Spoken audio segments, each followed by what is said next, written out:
Hai semuanya, pada video kali ini kita akan belajar bersama-sama terkait dengan materi cahaya dan sifatnya. Sebelum kita memasuki materi, perkenalkan, saya Revita Dwi Anugrah Putri dengan NIM 232180175, kelas PGSD 4E. Selanjutnya, kita akan memasuki materi yang pertama, yaitu pengertian dari cahaya. Apa sih itu cahaya?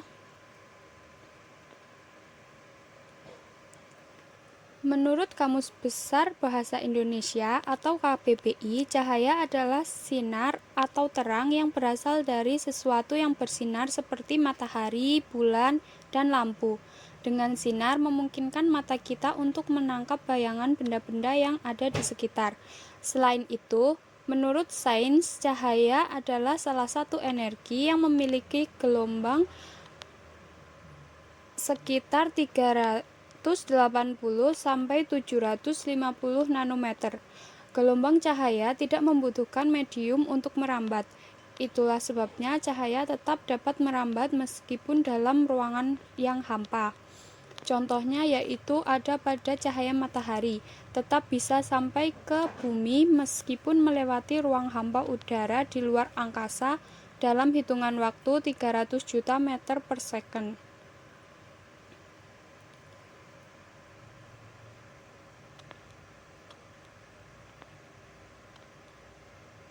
Selanjutnya yaitu Isaac Newton pernah mengungkapkan bahwa hipotesis of light tahun 1675 bahwa cahaya terdiri dari partikel-partikel halus yang memancar ke semua arah dari titik sumbernya.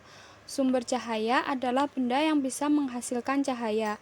Berdasarkan sumbernya, cahaya kemudian dibagi menjadi dua, yakni cahaya yang berasal dari benda itu sendiri dan cahaya yang memancar dari benda lain akibat pantulan cahaya dari permukaan benda tersebut.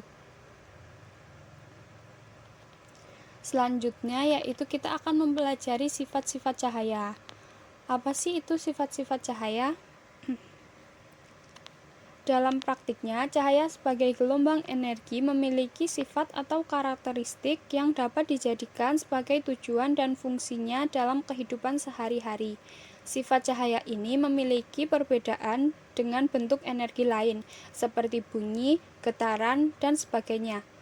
Berikut ini sifat cahaya beserta contohnya dalam aktivitas kehidupan sehari-hari. Yang pertama yaitu cahaya dapat merambat lurus. Cahaya dapat merambat lurus jika melewati satu medium perantara yang memiliki partikel yang sama atau setara. Medium perantara tersebut harus memiliki kerapatan optik yang sama agar cahaya bisa merambat lurus. Fenomena yang bisa membuktikan bahwa cahaya dapat merambat lurus adalah matahari sebagai sumber cahaya terbesar di bumi memiliki pancaran sinar yang lurus. Hal tersebut terjadi karena adanya perambatan cahaya matahari ke bumi, maka terjadilah siang dan malam.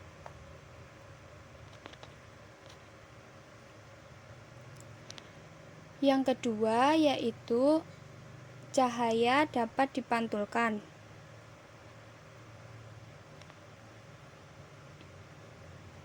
Cahaya dapat dipantulkan dengan cara terpancarnya kembali cahaya tersebut dari bagian permukaan benda yang terkena cahaya.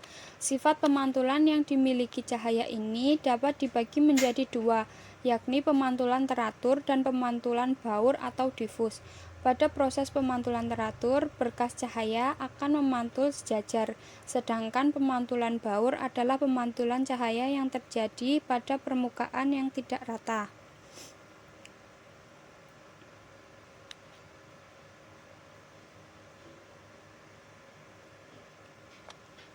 Berikut ini adalah gambar dari cahaya dapat dipantulkan, yaitu ketika kita membaca buku dan juga ketika kita bercermin. Gambar selanjutnya yaitu cahaya yang dapat dipantulkan Pada permukaan datar, cahayanya teratur, sedangkan cahaya yang dipantulkan pada permukaan tidak rata, cahayanya baur atau difus. Selanjutnya, yang ketiga, yaitu cahaya dapat menembus benda bening. Benda yang bersifat bening atau transparan bisa ditembus oleh cahaya. Benda yang memiliki partikel tidak berwarna atau transparan dapat dirambati cahaya dengan mudah. Hal ini bisa terjadi karena benda bening atau transparan mampu meneruskan cahaya. Contohnya, pada kaca bening jendela yang tidak bisa menghalangi cahaya matahari masuk ke dalam rumah. Kita masih bisa melihat keluar jendela kaca karena cahaya masih bisa merambat masuk ke luar kaca yang bening dan tertangkap oleh mata kita.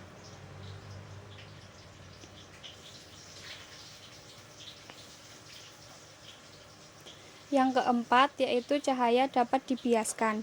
Cahaya dapat dibiaskan ketika cahaya bergerak miring melalui medium yang berbeda kepadatannya, seperti dari udara kemudian melewati air sehingga cahaya mengalami pembiasan dan pembelokan dalam medium tersebut. Sifat cahaya yang bisa dibiaskan atau dibelokkan ini banyak dimanfaatkan untuk berbagai alat optik. Contoh yang bisa kita temukan yaitu ketika melihat kolam yang tampak dangkal karena airnya yang jernih, padahal kolam tersebut biasa saja. Yang selanjutnya yaitu contohnya ada ketika sendok dimasukkan ke dalam gelas yang diisi air.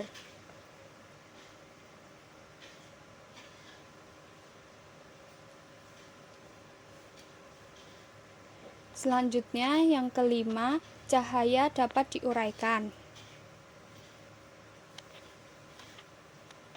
Cahaya dapat diuraikan atau dispersi secara alami. Contohnya seperti yang terjadi pada pelangi. Warna pelangi sebenarnya berasal dari satu warna saja, yakni warna putih dari sinar matahari. Kemudian warna cahaya matahari tersebut dibiaskan oleh titik air hujan sehingga mengakibatkan warna pelangi menjadi terurai dan menghasilkan berbagai macam warna yang indah. Warna putih matahari menjadi warna cahaya merah, jingga, kuning, hijau, biru, nila, dan ungu. Cahaya bisa diuraikan adalah bentuk pemisahan cahaya yang tampak menjadi cahaya dengan warna-warna berbeda. Contoh penguraian cahaya selain pelangi adalah sebuah prisma yang disinari oleh cahaya senter, maka satu warna cahaya senter akan terurai menjadi berbagai warna jika menembus prisma tersebut. Selanjutnya yaitu ada jenis cermin. Yang pertama yaitu cermin datar. Cermin yang biasa kita pakai disebut dengan cermin datar. Saat kita berdiri di depan cermin datar, kita bisa melihat pantulan yang sama persis ukurannya dengan diri kita. Yang kedua yaitu ada cermin cembung. Pada cermin cembung, bayangan terlihat lebih kecil dan jauh. Selain itu, area di belakang kalian akan terlihat lebih lebar. Contohnya pada kaca spion kendaraan. Yang ketiga yaitu ada cermin cekung. Pada cermin cekung, kalian akan terlihat lebih besar jika kalian bercermin dari jauh. Kalian akan melihat bayangan yang terbalik, namun semakin kalian mendekat, bayangan akan kembali tegak dan semakin membesar. Contohnya yaitu ada pada sendok, belakang sendok. Sekian penjelasan dari saya, kurang lebihnya mohon maaf. Dan terima kasih telah menonton video saya.